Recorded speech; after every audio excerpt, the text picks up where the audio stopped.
안녕하세요. 마켓남입니다. 오늘은 트럼프의 세계 경제 사용 가이드라는 주제로 이 얘기를 나눠보겠습니다. 이 주제는 스티븐 미런이 2024년 11월 작성한 소위 말하는 미런 보고서 Users Guide to Restructuring the Global Trading System 이라는 보고서에 대한 내용이고요. 최근 이 보고서가 흘러가는 경제 흐름하고 상당히 맞아떨어져 있어서 최근 주목을 다시 받고 있는데 이 부분을 가지고 얘기를 나눠보도록 하겠습니다. 네, 이분이 스티븐 미런인데요. 이 미런 보고서의 작성 목적은 이분이 원래 트럼프의 그 경제 참모가 되기 전에 경제자문위원회 위원장이 되기 전에 투자 회사의 시니어 이코노미스트로 재직하면서 작성했던 보고서고요.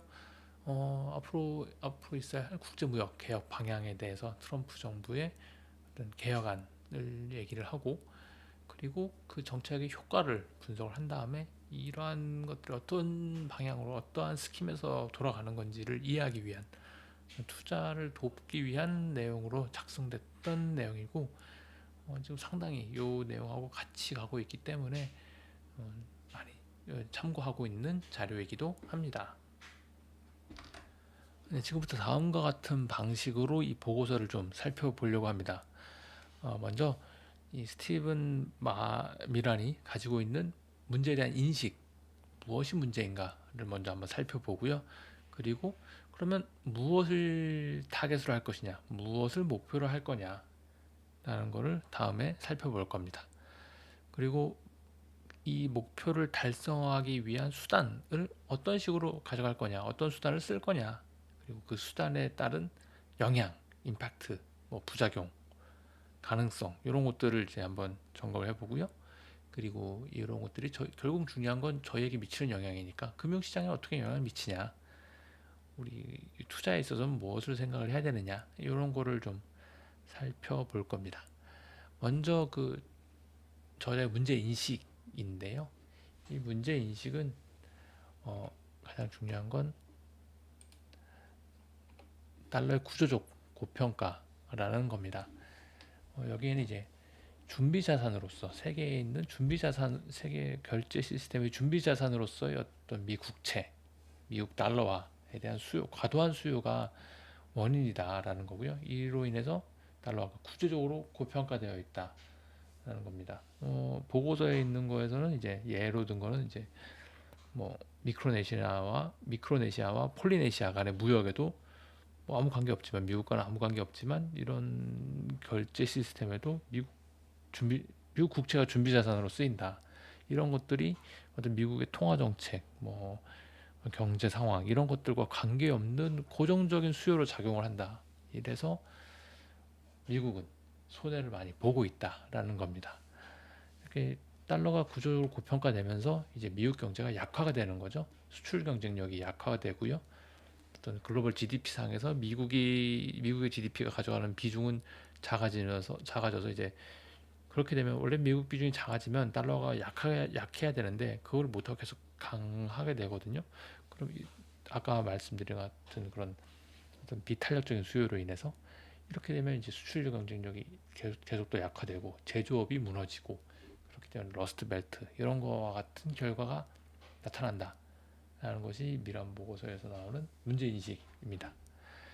이런 거를 트리핀 딜레마라고 하죠.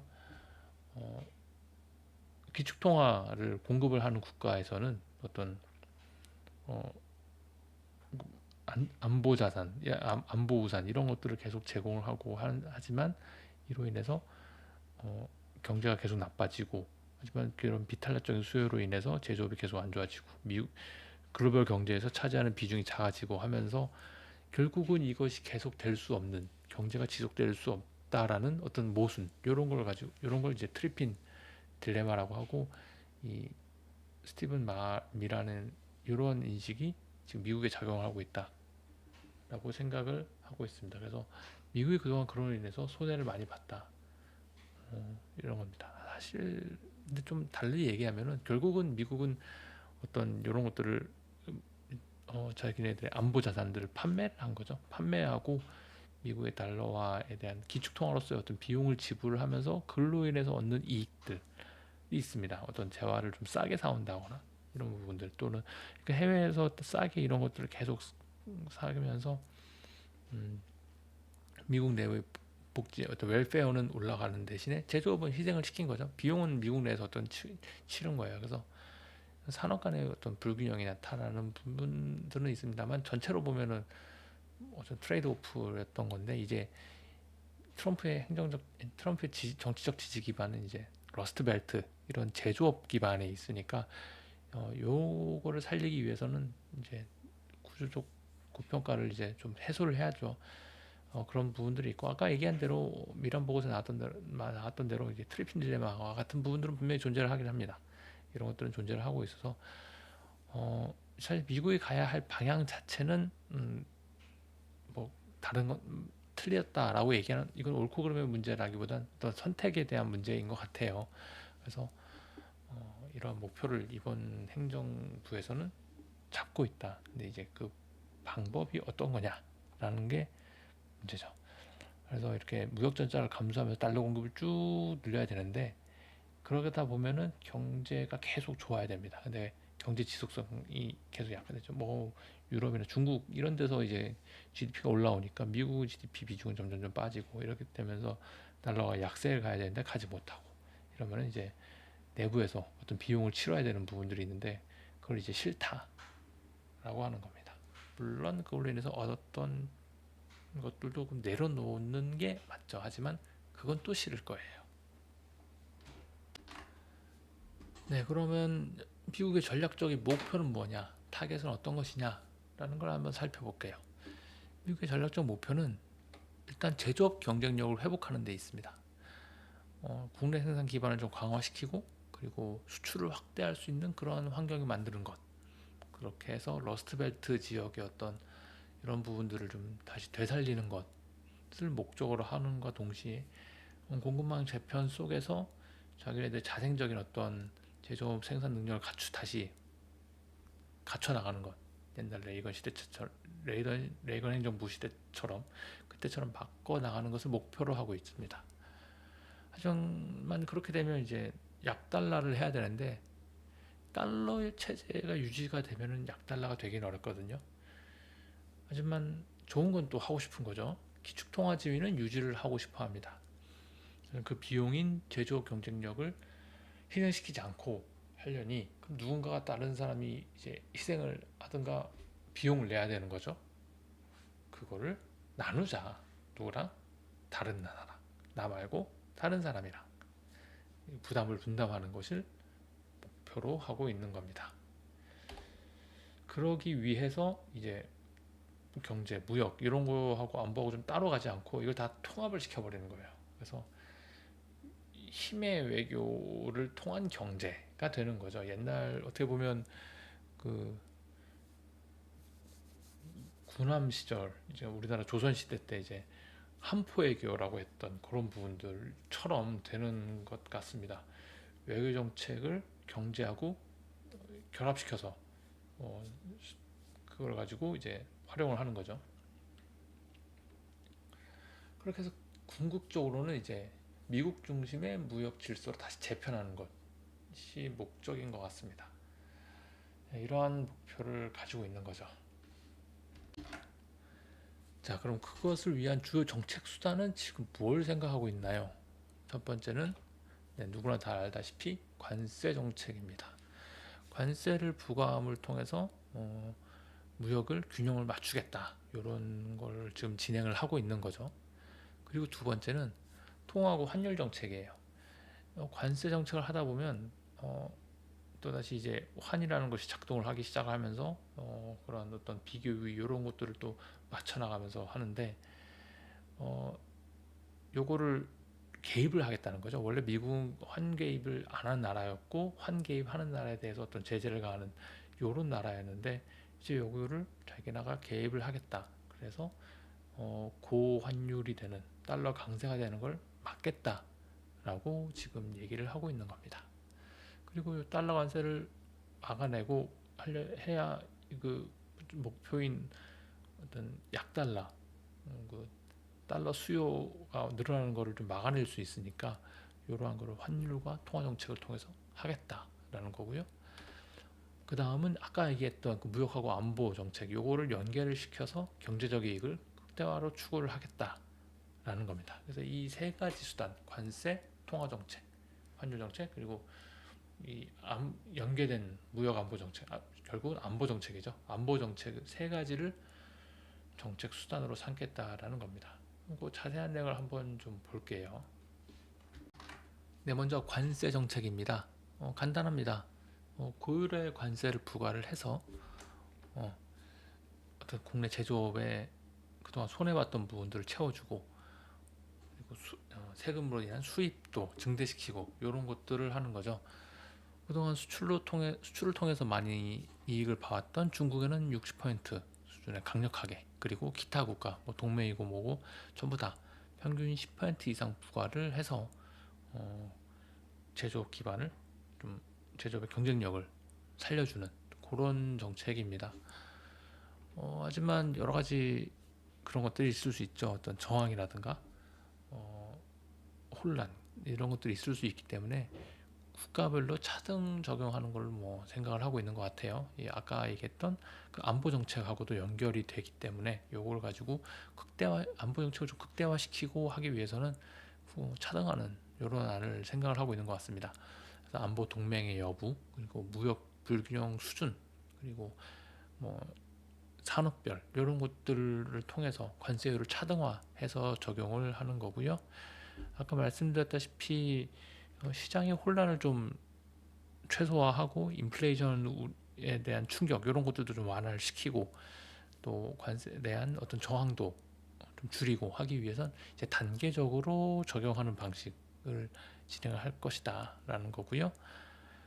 이런 부분들은 지금도 나타나고 있습니다. 뭐 관세를 부과한다 그랬다가 안 한다 그랬다가 이런 얘기들이 계속 나오고 있는데, 하지만 이러한 것들을, 이런 정책 방향을 봤을 때 확실한 거는 결국은 하는 겁니다.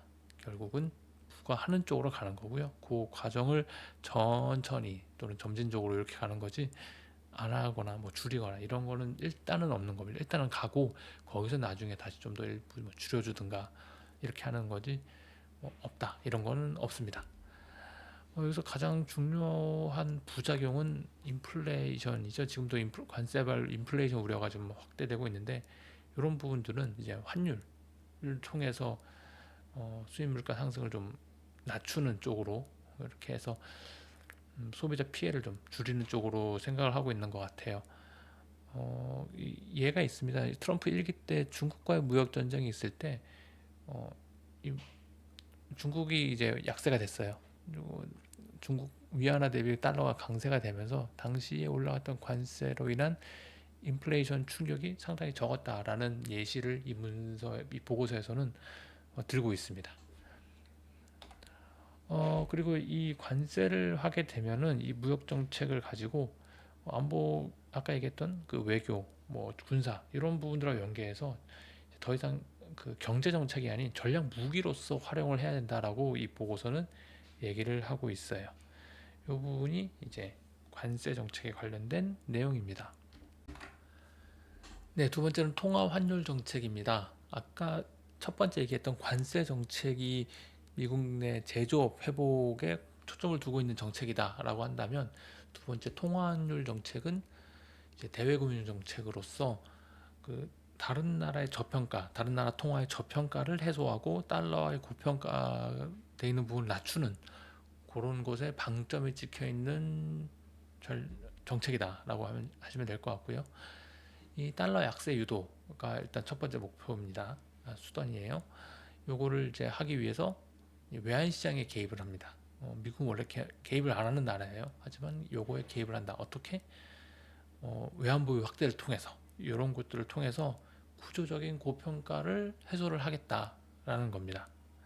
그리고 그런 것 정책을 수행하기 위해서 법적 수단을 좀 확보를 하고자 하는 것을 좀 목표 하나의 행동 수단으로 삼고 있어요. IEEPA, 이게 International Emergency Economic Power Act, 뭐 이런 법률입니다. 이런 행정부의 권한들을 활용을 해서 외환 정책을 좀 다양하게 가져가겠다.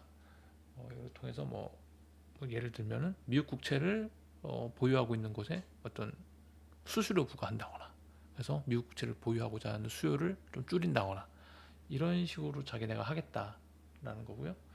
이제 또는 뭐 외환 보유액을 쭉쭉 늘리겠다, 뭐 아까 얘기했던 외환 보유 확대 이런 거 같은 얘기죠. 이런 것들을 하겠다라는 겁니다. 그리고 다자 협력, 24년 말에 그 말하라고 그 트럼프 대통령의 별장이 있죠. 여기서 이제 말하라고 합의라는 것이 또 있었습니다. 이런 것들을 통해서 다자 협력을 좀 버든을 쉐어링하자. 우리가 들고 있는 이 달러 고평가로 인한 버든을 좀 쉐어링을 하자. 그래서 니네가 좀 이걸 좀 분담해라. 너희 우리 거를 달러 고평을 좀 해소하는데 너희들도 같이 노력해라. 마치 플라자 합의 그런 거 비슷한 것처럼 되는 겁니다. 그래서 이런 것들, 또는 이게 말이 잘 안 되고 이게 잘 통하지 않을 경우 독자적으로 혼자 개입을 하겠다. 뭐 예를 들어 중국을 타겟으로 해서 어떤 일을 한다거나, 또는 뭐 일본 엔화 뭐 이런 걸 가지고 타겟으로 어떤 걸 한다거나, 이런 식의 독자적인 개입을 병행을 하는 이런 것들도 통화, 뭐 환율 정책에 포함이 되어 있습니다. 그리고 또 이런 것들이 있어요. 또 이런 거를 하겠다라는 기대를 형성시켜 주는 거예요. 실제로 들어가는 것보다는 나 이렇게 할 거야, 이렇게 할 수 있어, 곧 이렇게 된다라고 하는 어떤 시장의 기대를 만들어내는 거죠. 그래서 이거를 가지고 실제 하지 않아도 그 한국과 비슷한 어떤 정책을, 그런 영향을 만들 수 있는 정책을 계속 뭐 만들어내는 겁니다. 이런 식의 정책이 있습니다. 네, 세 번째는 무역 안보 전략입니다. 아까 첫 번째에서 관세 정책은 미국 내 제조 회복에 초점을 두고 있는 거고, 두 번째 통화 환율은 이제 달러 고평가 해소하는데 초점이 맞춰져 있다면, 이 세 번째 무역 안보 전략은 궁극적으로 그 달러 패권을 유지하는데 초점이 맞춰져 있다라고 생각을 하시면 돼요. 그래서 이 무역 정책하고 안보 전략을 연계를 강화한다라는 거고요. 일단 안보 기여도를 가지고 관세에 영향을 하는 거예요. 무역 동맹국에게는 이제 관세 관련된 무역 혜택을 주는 거고요. 경쟁국, 그리고 또는 뭐 미국이 주장하는 그 무임승차 국가, 뭐 유럽 같은 이런 곳에서는 불이익을 부과하는 겁니다. 그래서 이러한 것들 통해서 관세의 정책적 영향력을 강화시키는 거고요. 그 과정에서는 이제 외교, 군사 의존도를 평가를 할 거고, 요걸 이제 반영을 할 거예요. 뭐 나토 분담금, 그럼 이제 나토 분담금을 더 내라고 하겠죠. 인도 태평양 전략에 대한 참여도, 요 전략에 얼마나 참여를 하고 있느냐가, 이런 것들 통하면 이제 자기네들의 안보적 이익도 얻는 거고요. 이런 것들을 관세에 반영을 시켜서 관세의 어떤 관세 정책이 갖고 있는 파워, 이것도 좀 더 제고할 수 있는 그런 두 마리 토끼를 쫓고 있다라고 말씀드릴 수 있을 것 같아요. 그래서 결국은 이러한 것들의 궁극적 목표는 이제 무역 정책을 안보 정책하고 엮어서 무역 정책을 극대화하는 거고, 그 무역 정책 극대화는 결국은 달러 패권으로 이어집니다. 그래서 무역을 우리랑 같이 하고 싶으면 달러를 써야 되고, 비록 나는 달러 고평가는 이제 해소할 거지만 넌 그래도 싸질 달러를 계속 써. 그리고 안 쓰면 넌 이제 안보에서 손해를 보게 될 거야. 이런 흐름으로 가는 것 같아요. 그래서 결국은 이제 미국의 이익이 중심이 되는 실용주의적인 접근이 된다. 그래서 실질적으로 나한테 누가 도움이 되느냐, 나의 안보에 얼마나 기여를 하느냐, 이런 것들이 이 전략에 반영이 될 것이다라는 겁니다. 네, 지금까지 그 목표를 달성하기 위한 수단들을 살펴봤는데, 그중에서 일단 첫 번째, 이 관세에 대한 어떤 사이드 이펙트를 좀 살펴보겠습니다. 관세 부과로 인해서 생기는 사이드 이펙트는 좀 다 나오고 있죠. 인플레이션으로, 물가에 대한 부분입니다. 이 부분을 그럼 어떻게 관리를 할 거냐에 대해서 미란 보고서도 얘기를 하고 있어요. 일단 관세를 부과하게 되면 수입품 가격이 오르게 되고요. 이로 인해서 물가 상승이 되죠. 여기에서 얘기하는 첫 번째 방법은 이제 환율 조정이에요. 가장 중요한 부분은 환율 조정을 해서 이 가격을 낮춰야 된다라는 얘기입니다. 메커니즘을 보시면 관세를 부과를 하게 되면 수입품 가격이 상승을 하게 되고, 물가 상승 문제가 나타날 수가 있죠. 수입 비용 증가하고 소비자 부담 증가하고. 그렇게 되면 이제 수익 가격이 자연스럽게 낮춰지게 되는 거죠. 이를 위해서 환율 조정이 들어가게 됩니다. 이걸 좀 인위적으로 빨리 일으키기 위해선 소비자 부담 증가라는 부분을 제거하기 위해선 환율을 낮추면 돼요. 그렇기 위해서는 강달러가 필요합니다. 그러니까 상대국, 무역 상대국의 통화 가치 절하가 필요하게 되는 거죠. 그렇게 되면 이제 관세로 인한 수입이 이제 소비자에게 전가 안 되고 미국으로 들어가게 되고요. 관세 부세 대상국에서 이 부담을 전부 다 안게 되는 거죠. 즉 대상국이 미국에 세금을 내는 거랑 똑같은 겁니다. 그래서 소비자는 아무 그게 없다라는 건데요. 이게 그렇게 쉽게 되진 않죠. 이제 정확히 그 커런시 업셋, 요 환율 조정이라는 게 정확히 들어가야 되는 부분인데요. 그게 과연 이제 쉽게 되느냐는 이제 좀 다른 문제죠. 어쨌든 이런 것들을 통해서 그 외에 여러 가지 인플레이션 관리하는 방안들을 쭉 얘기를 해놨습니다. 그걸 통해서 결국은 국내 산업, 미국 국내 산업의 경쟁력을 향상해서 요거를 대체를 해서 어, 물가를 안정화시킨다라는 게 이 미란 보고서의 내용입니다. 하지만 앞서 보신 것과 같이 이제 커런시 업셋, 달러 강세가 필요해요. 이상하죠? 지금 통화 환율 정책에서는 이제 약달러, 그리고 뭐 준비자산 부담을 줄이기 위한 약달러가 필요하다고 되는데 여기하고 정책적인 충돌이 발생을 합니다. 딜레마가 있어요. 요거를 어떻게 조정을 할 거냐라는 건데요. 환율 정책에 있어서는 일단 단기하고 장기로 얘기를 합니다. 단기적으로는 환율을 고평가를 해서 인플레이션 압력을 좀 줄이고 장기적으로 이제 다른 통화 정책이나 환율 정책 등을 통해서 버든 쉐어링을 하면서 준비자산에 대한 얘기도 그런 부분들을 진행하면서 달러화를 약세로 장기적으로는 약세로 가는 거고 단기적으로 강세로 가는 그러한 전략을 얘기를 하고 있는데요. 그게 일단 쉽게 되기가 어렵죠. 예, 그게 뭐 쉽게 되면 뭐 얼마나 좋겠습니까만은 쉽게 안 됩니다. 그런 부분들이 일단 충돌하는 부분들이고 그 외에 다른 얘기들을 또 하고 있어요. 이제 규제 완화, 에너지 가격 통제, 요런 에너지 가격 하락률로 요런 것들을 통해서 인플레이션을 계속 억제를 하는 거를 미란 보고서는 얘기를 하고 있습니다. 그 외에 이제 또 통화 정책도 있어요. 통화 정책을 통해서 환율을 조정을 할 수가 있는데 이렇게 되면 이제 일단 두 가지 문제가 걸리죠. 하나는 연준의 독립성에 대한 문제가 걸립니다. 이런 부분들이 있고요. 또 여기서 이제 인플레이션에 대해서 대처를 통화 정책으로 하게 되면 결국은 기준금리 인상이에요. 이 부분은 원하는 바가 아니죠. 예, 이렇기 때문에 연준과의 정책 공조도 되게 신중하게 일어 나가야 되는 부분들을 얘기를 하고 있어요. 그래서 이러한 사이드 이펙트를 조정하기가 쉽지 않다는 부분입니다. 정책적인 충돌 이런 것들을 이제 보고서에는 얘기를 하고 있지만 그게 과연 쉽게 그렇게 될 것인가에 대해서는 좀 의문이 남는다라고 저는 개인적으로 생각을 합니다.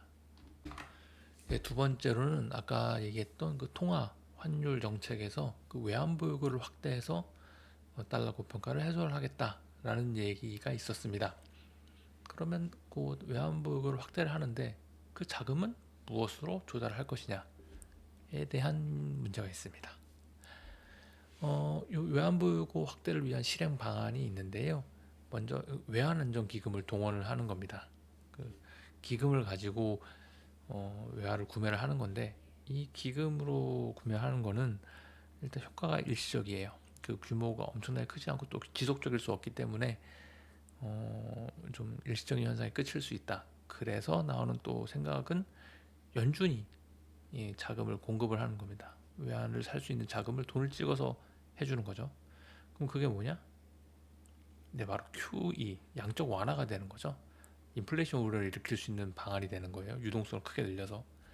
요거는 또 그래서 연준의 정책과는 맞지 않을 수 있다. 그래서 연준과의 어떤 그 보조가 필요한데 좀 현재 독립성을 중요시하는 연준으로서는 이걸 쉽게 동의할 수 있느냐? 어, 인플레이션이 확 떨어지지 않으면 좀 어려울 것 같습니다. 또 그래서 나오는 것이 보유하고 있는 금을 판매하는 거예요. 금을 매각해서 그걸로 이제 외환 보유액을 확충하는 데 쓰이는 재원으로 활용을 하는 겁니다. 근데 미국에는 금준비법이라는 게 있어요. 골드 리저브 액트라는 게 있는데 여기서는 이제 공익에 가장 유리하다고 판단되는 방식으로 금을 판매해서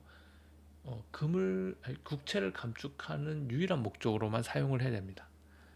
근데 이제 외환을 사면 국채를 감축하는 게 아니잖아요. 그래서 이제 여러 가지 방법이 나옵니다. 뭐 달러 안정기금이 달러로 선도 매도하고 요거를 이제 국채를 어, 금 판매 대금으로 요거를 갖다 넣으면은 이게 국채 감축 의무를 좀 충족하고 요런 쪽으로 하는 건데 이게 일단 들어보시기도 아시겠지만 이제 정치적으로 쉽지 않겠죠. 예. 그래서 비용이 정치적 비용이 좀 들 수 있다라는 것들도 있습니다. 또는 이제 그 외환시장에 개입을 아까 하겠다 그랬잖아요. 요거를 사전에 공개하는 거예요. 그래서 거기에 대한 다른 이제 어떤 추가적인 비용을 막고 또 시장의 기대도 형성하고 이런 것들도 있고요. 또 원인 뭐 위안화, 엔화 이런 특정 통화를 전략적으로 개입을 하는 방법도 있습니다. 어쨌든 근데 다 돈이 드는 거죠. 국채를 발행하는 게 일단 가장 쉬워요. 근데 지금 트럼프 행정부의 방향 자체는 재정을 크게 늘리진 않는 겁니다. 크게 늘리지 않는 게 일단 재정 적자를 크게 늘리면은 지금 이자 비용 때문에 할 수가 없어요. 그래서 하기가 어렵습니다. 그래서 국채 발행을 좀 늘리지 않는 쪽으로 가야 되고 하게 되면은 물가 상승이 또 나타날 수 있어요. 연준의 기업 개입 시에도 마찬가지죠. 아까 얘기했던 바와 같이 유동성 증가로 인플레이션을 확대시킬 수 있다라는 겁니다. 그리고 또 이제 외환시장에 미국이 개입을 많이 하게 되면 시장의 신뢰를 먼저 잃어요. 달러에 대한 신뢰가 좀 어렵습니다. 그래서 그동안 달러화를 유지했던 게 달러에 대한 신뢰인데 달러 패권이라는 것을 유지했던 게 달러에 대한 신뢰인데 이게 무너지면 되게 큰일이에요. 그래서 이것도 막 지나치게 과도하게는 좀 할 수 없다 라는 거예요. 그래서 어떤 이런 것들 중화시킬 수 있는 중화 조치들이 같이 시작해야 되고 또 통화 정책하고 연준하고의 어떤 협력도 많이 필요합니다. 그리고 좀 선제적 신뢰성을 하기 위해서는 개입을 하기 위해서는 계획을 먼저 공개를 한다 이런 쪽으로 좀 다뤄보겠다라는 건데요. 어떤 쪽으로 가든 좀 유동성 확대에 대한 얘기들이 나올 수 있고 그게 안 나오는 게 유일하게 금이다라는 겁니다. 그래서 어떤 얘기들이 나오고 있냐면은 금을 재평가하는 거예요. 보유하고 있는 금을 현재 지금 장부가 평가를 하고 있고 금 가격이 최근에 엄청나게 많이 올랐는데 요 시가대로 보유하고 있는 금의 가치를 재평가를 하는 겁니다. 그럼 갑자기 연준 자산이 빵 늘어나게 요 자산이 빵 늘어나게 되고 이 늘어난 걸 가지고 외화를 사겠다라고 나올 수도 있는 거죠. 그러한 얘기들이 지금은 나오고 있는 상황이어서 그래서 금 얘기가 나온다라는 겁니다. 금 팔아야 되는데 금 가격을 떨어지겠네요. 요거는 나중 얘기예요. 일단 나중 얘기고 일단 금을 모아서 장부가를 시가평가를 돌릴 수 있도록 이런 조치들을 취하지 않을까 그런 생각이 듭니다. 네, 다음으로 생각해 봐야 할 것이 마러라고 합의입니다. 2024년 말에 트럼프 당시 당선인이 여러 외국 정상들과 함께 모여서 이제 얘기를 했던 앞으로 행정부가 가야 할 어떤 내용들 그리고 협의했던 내용들이 마러라고 합의로 얘기를 하는데 결국 트럼프의 핵심 계획과 그 실행 방법을 확정을 짓고 미리 알린 그런 자리였죠. 여기서 이제 관세, 안보, 환율을 함께 자기가 다루겠다 그리고 통보를 했던 것 같습니다. 정치적으로 이렇게 다 뭉쳐서 나는 앞으로 이제 전략을 할 것이다, 전략을 실행을 할 것이다라고 얘기를 할 거고요. 그 안에는 관세와 안보, 환율이 함께 섞여 있다. 라는 내용이었던 것 같습니다. 그래서 관세를 확대하고 이 무역 정책과 안보가 연결이 되어 있다라는 거는 이미 앞에서도 얘기를 했던 거고요. 그리고 달러 가치를 낮추는 것도 요 마러라고 합의 안에 들어가 있습니다. 이거를 위해서 외국 중앙은행들의 총 달러 보유량을 좀 감소시키는 쪽으로 갔습니다. 그러면서 이제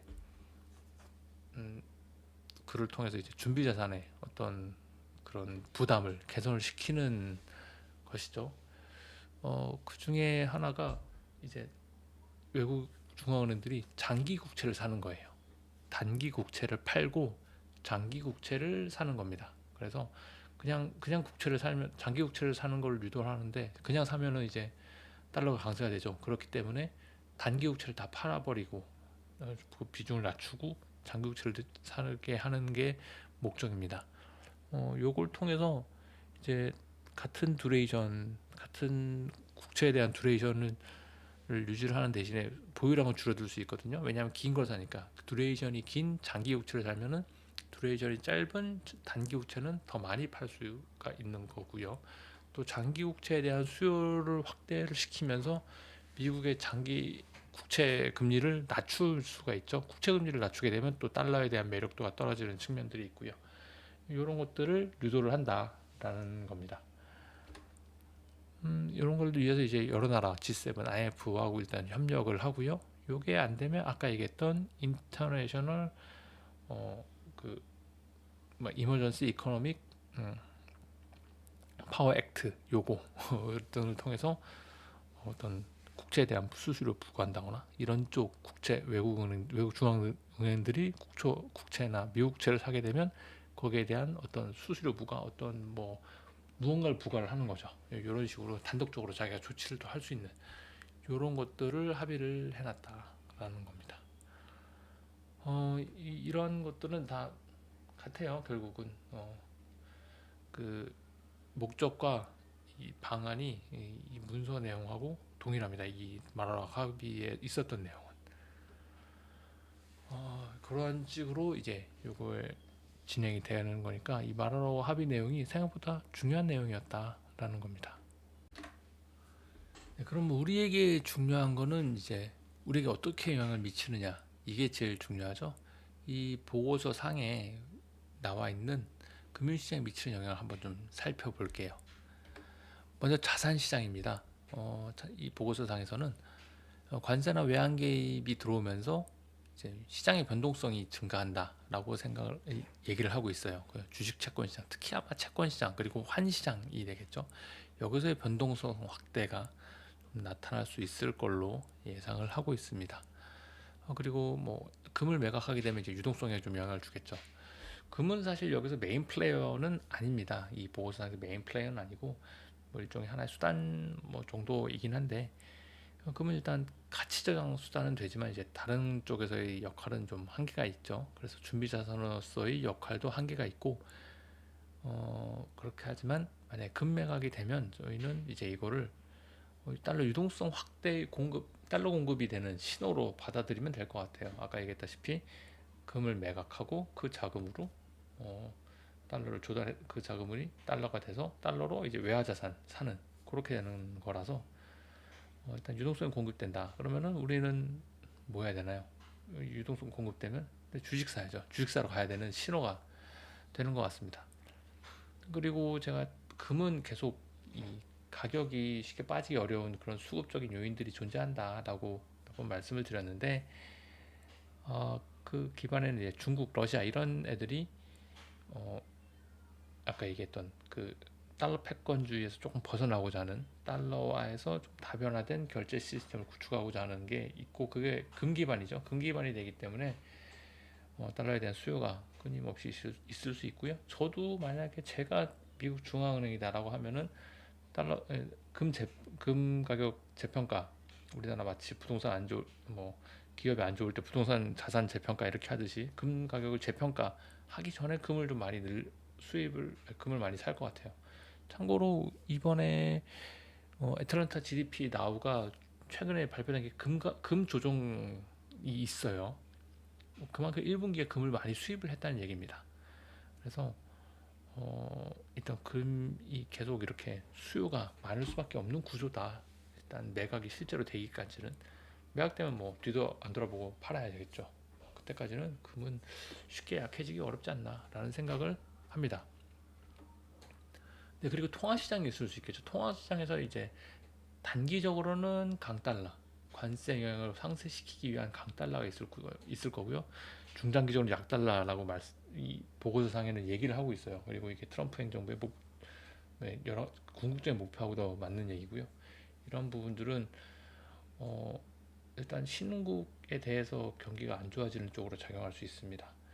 신흥국은 수출해서 먹고 사는 게 일단 첫 번째고, 신흥국 가격이 그 통화 가치가 강해지면 일단 기본적으로 물가에 대한 얘기가 나올 수가 있어요. 그게 만약에 강해지면은 수출 경쟁력이 약화도 있고요.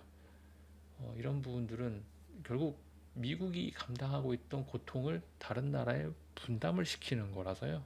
약달러가 가게 되면 그런 부분들이 존재를 한다. 그래서 통화 위기 가능성이 있을 수도 있고요. 물론 이 속도가 느리면은 환율 시장에서는 속도가 제일 관건이라고 생각합니다. 그래서 속도가 천천히 내면 사실 대응 가능해요.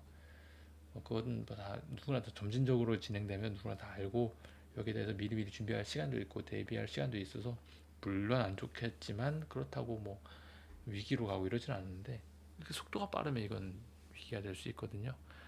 어떤 한머니들이 여기 유입이 되고, 이러한 유입된 자금들이 좀 더 이게 속도를 가속화시키고, 그렇게 되면 다시 또 방어를 해야 되고, 이런 부분에서 또 단기적인 과열, 이런 부분들이 나타날 수 있기 때문에 음, 통화시장에서의 변동성 크게 나타날 수 있다라는 생각입니다.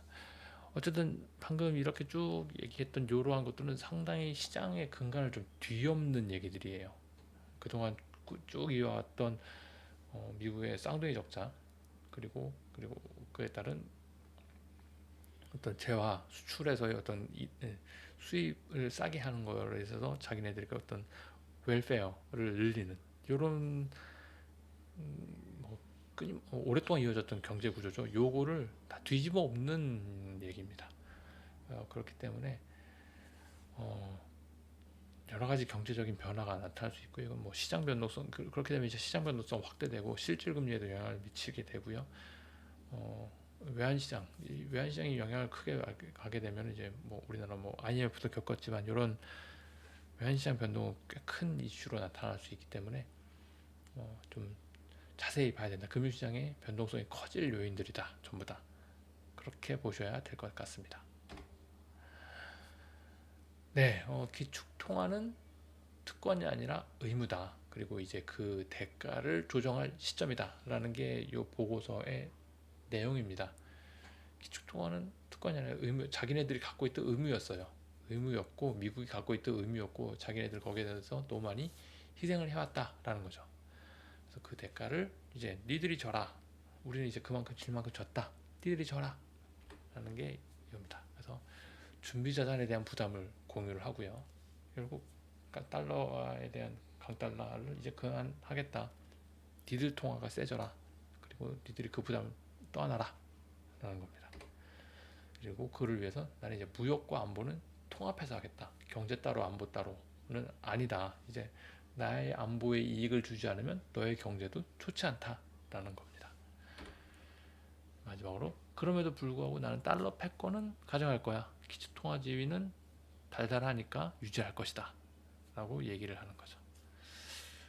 네, 미국인이 갈 수 있는 얘기인 것 같아요. 이제 미국은 준비자산 공급 부담, 요거를 쭉 다들 동맹국들하고 공유를 하고요. 이 공유를 해주는 정도에 따라서 너에게 경제적인 이익도 가져다 줄 거고, 무역에서 유리한 점도 줄 것이다. 그래서 난 이를 통해서 달러 패권 유지해 나가겠다라는 것이 이 미란 보고서에 나타난 전략적 목표입니다.